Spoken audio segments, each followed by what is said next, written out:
All right, hello everybody. Welcome to excuse me, our assignment here, disorders in books, movies, and television. So now that we have finished with these different types of psychological disorders, I'd like you to see where you can find some of these psychological disorders in books, movies, and television. Now, if you're not too familiar with television or movies or books or anything like that, I do have some clips from some TV shows that will help you complete this assignment. Or if you have a TV show that you like, or a book or a movie that you like that you think you can connect to one of these disorders, you can definitely do that as well. So you can use either the clips you see here on your screen or also your own personal choices.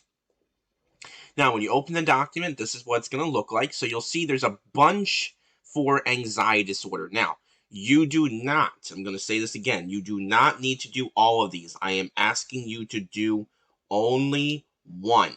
Okay, I'm going to put that here, one anxiety disorder. All right, so please do not pick more than that.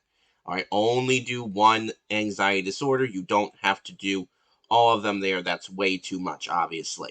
All right. Also, let me get my pen off our screen here if I can.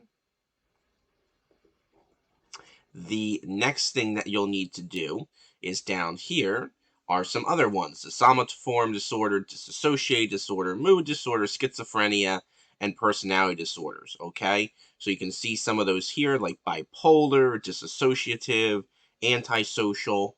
So again, you're just telling me what the show is, what the movie is, what the book is, and then giving me the example of how the character or characters show those types of disorders. All right? If you have any further questions, let me know.